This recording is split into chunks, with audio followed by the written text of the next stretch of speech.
મારું નામ મનીષભાઈ નરસિંહ રામાણી, ગામ જામથરા, તાલુકો માંડવી, ગુજરાત, કચ્છ.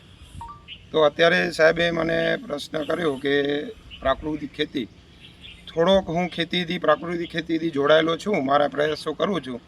અત્યારે સૌપ્રથમ જીવામૃત, બીજામૃત એવા ઘણા બધા અત્યારે હું યુઝ કરી રહ્યો છું.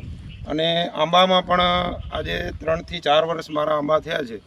એમાં હું કોઈ રાસાયણિક પદાર્થ વાપરતો નથી. નીચેથી પણ આપણે છાણિયું ખાતર આપીએ છીએ, ઉપર આપણે ગૌમૂત્ર, છાશ, જીવામૃત એવા પદાર્થોના સ્પ્રે 8 થી 10 દિવસે અમે કરીએ છીએ અને એના અમને રિઝલ્ટ પણ સારા મળ્યા છે ને માર્કેટ પણ એનું સારું મળે છે. અત્યારે મારી કેરી અમદાવાદ, ગાંધીનગર, પાલનપુર મારા છોકરાના વ્યવસાય ત્યાં છે, સ્ટડી કરે છે, ત્યાંથી ઓર્ડર આવે છે. અત્યારે પણ બુકિંગ થઈ ગઈ છે મારા આંબાની. તો એ જ રીતે હું બીજા ક્રોપ પણ લઉં છું.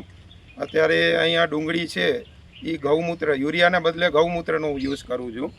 અને અત્યારે મગફળીના આપણે સિંગ, એને મેં પણ ગૌમૂત્ર અને એના દાણામાં આપણે જ્યારે વાવ્યું ત્યારે મેં પટ આપ્યું હતું, આંકડાનું છીર અને ખાટી છાશ એનું પટ આપી અને મેં ત્યાં અહીંયા મારા ઘર પૂરતું મેં ભૂતળાનું મગફળીનું વાવેતર કર્યું હતું. સરસ મજાનું ઉત્પાદન પણ મળ્યું ને આજે ઓર્ગોનિક અમે ઘરમાં ખાઈએ છીએ. બાકી આ મારું સ્ટ્રક્ચર છે સ્લેરી, કારણ કે હું દાડમની ખેતી કરું છું. 200 લીટરથી હું અત્યારે કામ ચલાવતો હતો, પણ મને એવું લાગ્યું કે આ 200 લીટર દાડમની ક્રોપમાં પૂરું નહીં પડે, એટલે મેં 5000નું ટેન્ક બનાવ્યું છે. એમાં સ્લરી હું બનાવું છું.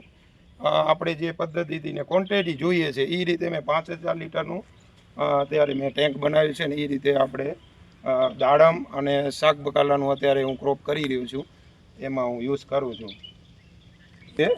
તો અત્યારે દૂધ, ગોળ અને ગૌમૂત્ર, સ્લેરી આપણે બધું આમાં સ્પ્રે ચાલુ થઈ ગયા છે ને સારું આ વખતે એવું લાગે છે મોર આવી ગઈ છે.